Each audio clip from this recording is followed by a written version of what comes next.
শত শত বুদ্ধিজীবীদের একটাতে হত্যা করল পাকিস্তানি ও তাদের এই দেশীয় দোসররা।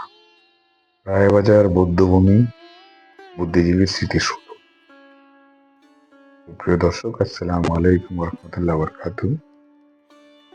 আজকে আপনাদের আমি নিয়ে এসেছি রাজধানী ঢাকার রায়বাজারে অবস্থিত বুদ্ধিজীবী স্মৃতিসৌধ। তো আজকে এই বুদ্ধিজীবী স্মৃতিসৌধ দেখাবো, আর কবে কখন কি হয়েছিল, কাদের উদ্দেশ্যে এই স্মৃতিসৌধ, সেই ব্যাপারে সংক্ষিপ্ত আলোচনা করব। দর্শক, আপনারা জানেন 1971 সনে 16ই ডিসেম্বর আমাদের এই দেশ বাংলাদেশ স্বাধীন হয়েছিল।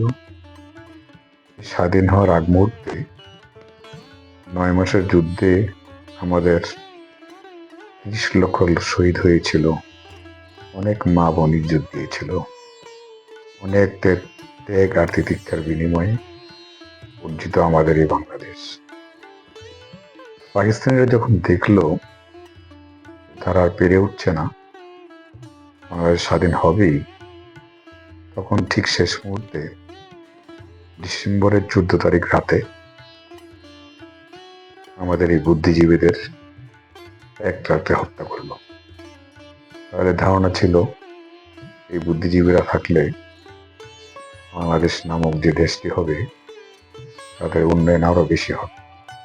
সেই কারণে শেষ মুহূর্তে তারা আমাদের সূর্য সন্তানদের হত্যা করে গেল। দর্শক, দেখতে পাচ্ছেন এই সেই স্মৃতিসৌধ এবং সেই বুদ্ধিজীবীদের উদ্দেশ্যে স্মৃতিসৌধ তৈরি হয়েছে। এখানে সংস্কার কাজ চলছে, সংস্কার হচ্ছে। আগামীকাল 14ই ডিসেম্বর এই দিবসটি পালন উপলক্ষে এখানে প্রোগ্রাম হবে। অনেক লোকজন এখানে আসবে, রাজনৈতিক নেতৃবৃন্দ, দেশের প্রধান যারা আছেন সবাই এখানে আসবেন। সেই কারণে এটা কাজ করা হচ্ছে। এখন আমি আপনাদের পিছনের দৃশ্য দেখানোর চেষ্টা করছি। আমি পিছনের দৃশ্য দেখাবো। তো বন্ধুরা, দেখতে থাকুন, আর ভিডিওটা কেমন লাগলো অবশ্যই কমেন্টে জানাবেন। ভালো লাগলে অবশ্যই লাইক এবং শেয়ার করবেন, আর আমার পেজটা ফলো দিয়ে যাবেন। আর যদি আমার ইউটিউব চ্যানেলে দেখে থাকেন অবশ্যই আমার চ্যানেলটি সাবস্ক্রাইব করবেন আর পাশে থাকবেন। নতুন কোনো ভিডিও নিয়ে আসার প্রত্যাশা রইল। পরিশেষে বলবো, দেশকে ভালোবাসুন, দেশের জন্য কিছু করার চেষ্টা করুন, দেশকে কিছু দেওয়ার চেষ্টা করুন। সবাই ভালো থাকবেন। আল্লাহ হাফেজ।